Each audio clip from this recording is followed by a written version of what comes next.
পারিবারিক অশান্তি কখনো কখনো এমন জায়গায় পৌঁছায় যা পুরো পরিবারকেই অনিশ্চয়তা ও উদ্বেগের মধ্যে ফেলে দেয়। সোনামুড়া মহকুমা এলাকায় ঠিক এমনই এক ঘটনাকে ঘিরে চাঞ্চল্য ছড়িয়েছে।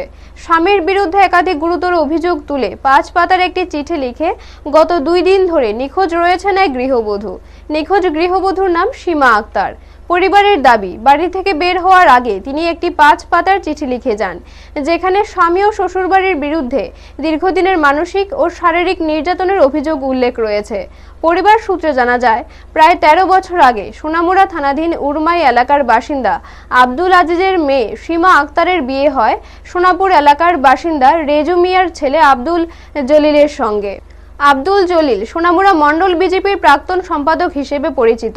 বিয়ের পর প্রথম দিকে সংসার স্বাভাবিকভাবেই চলছিল, তবে পরবর্তীতে স্বামীর বিরুদ্ধে পরকীয়া জড়িয়ে পড়ার অভিযোগ ওঠে।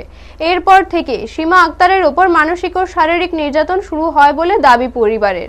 সন্তানদের ভবিষ্যতের কথা ভেবে দীর্ঘদিন সেই পরিস্থিতির মধ্যেই সংসার চালিয়ে যাচ্ছিলেন তিনি। পরিবারের অভিযোগ, প্রায় 20 দিন আগে নতুন করে বিরোধের সূত্রপাত হয়।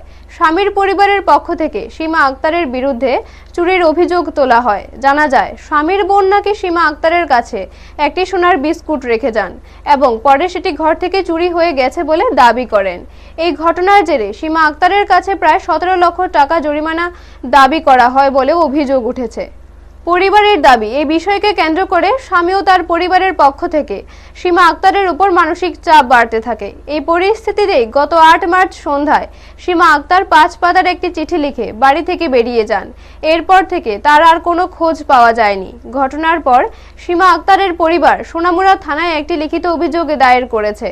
তাদের দাবি, স্বামীর পরিবারের নির্যাতনের কারণে তাদের মেয়ে নিখোঁজ হয়ে গেছেন। বর্তমানে তিনি কোথায় আছেন এবং আদৌ জীবিত আছেন কিনা তা নিয়েও গভীর উদ্বেগ প্রকাশ করেছেন পরিবারের সদস্যরা। পরিবার সূত্রে আরো অভিযোগ, মামলা তুলে নেওয়ার জন্য সীমার বাবা আব্দুল আজিজকে হুমকি দেওয়া হচ্ছে। বিষয়টি নিয়ে তারা জেলা পুলিশ সুপারের দ্বারস্থ হওয়ার প্রস্তুতিও নিচ্ছেন।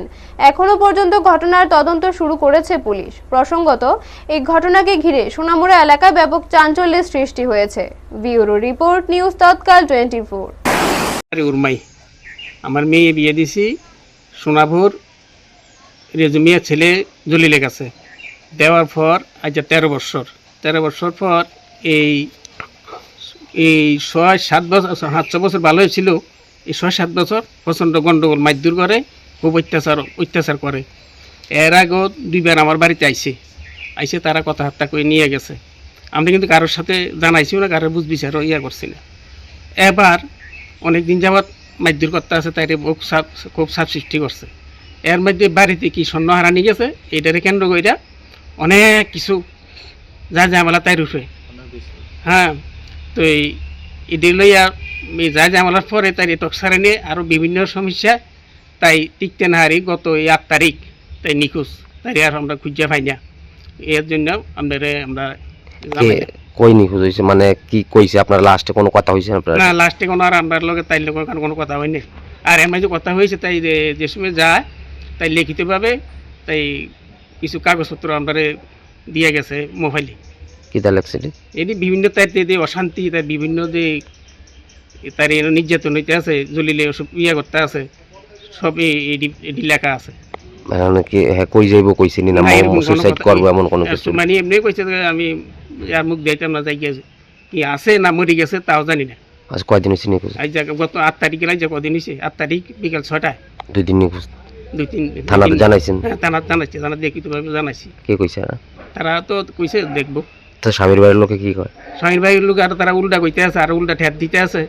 আমরা গাড়িতে ডলি মারি লেবো, আমরা জেল খাটাইবো, এই করবো, সে করবো, ধমকাধমকি করতে আছে।